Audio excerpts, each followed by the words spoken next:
country. Ron Coulter, you are a Republican, but you voted for Obama. Yes, I did. Tell folks why. Well, I voted for Obama because he's an African American, and I just felt the time had come. And so I guess I go back to what Patton said. What are you going to tell your kids? During the big war, what were you doing when your time came? And what are you going to tell me you were, what, in Louisiana? And I said, I could never face my relatives or anything. He says, well, there's a black man, a very capable person who can be president, and you didn't.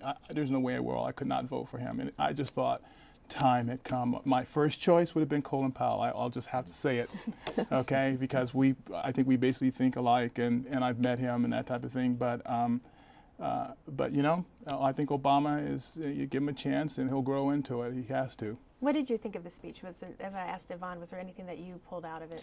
Well, two things. I do like the grandness of the speech in certain respects. I mean, you can pick it apart. It's been picked apart forever.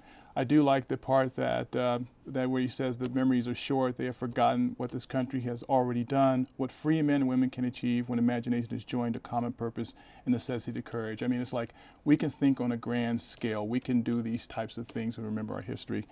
If I had one criticism, I don't know if you want a criticism or not. That's fine. Okay, but I do think that when you're victorious, you should be gracious. And I just thought that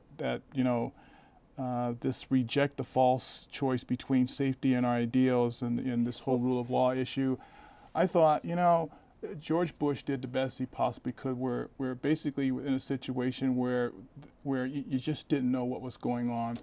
So I think I just don't think that he did away with American values and expediency for security. Let's listen to that quote. I believe we have that on tape. As for our common defense, we reject as false the choice between our safety and our ideals. Our founding fathers, faced with perils that we can scarcely imagine, drafted a charter to assure the rule of law and the rights of man, a charter expanded by the blood of generations. Those ideals still light the world, and we will not give them up for expedience sake. This is the quote you're talking about?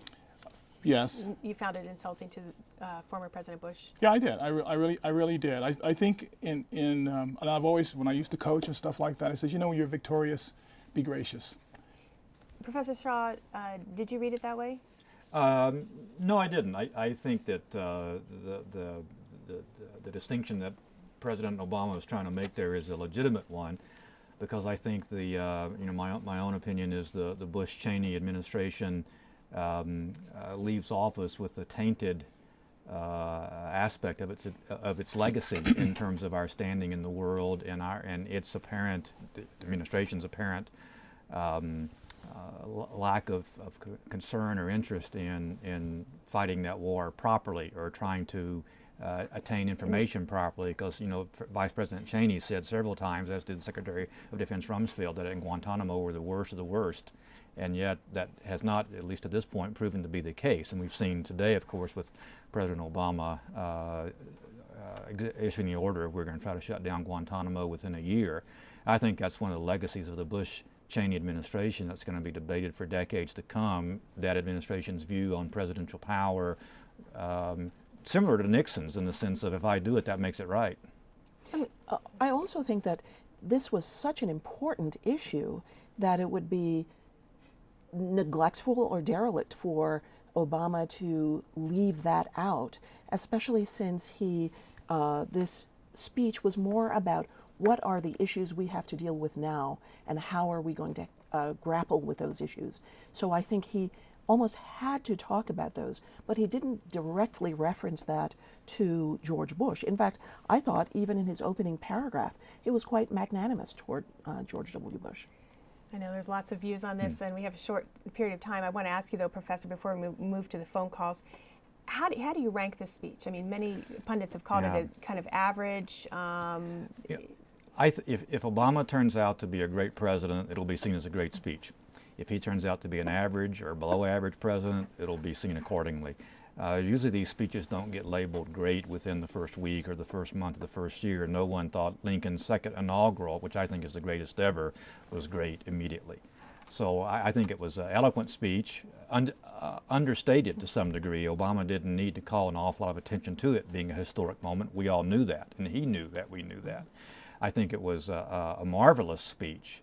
I think it set the moment well of saying, you know, we've come a long way. We are connected across time to previous generations and generations yet to come, and we're in a challenging moment. I think it was a call to us not to be complacent. Is there a line that stands out for you, like, you know, we have nothing to fear but fear itself, or ask not what your country can do for you? You know, I don't think there is such a line like that as in FDR's speech or Kennedy's or Lincoln's.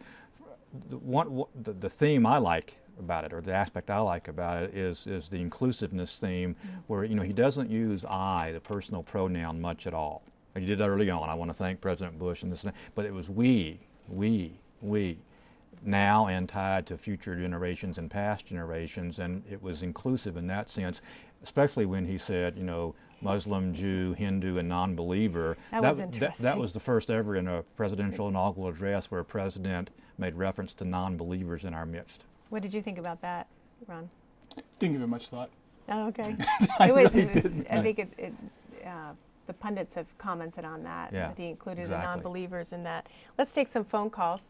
Jean in Kellogg. Jean, go ahead, please. Hi. Hi. I know what Mrs.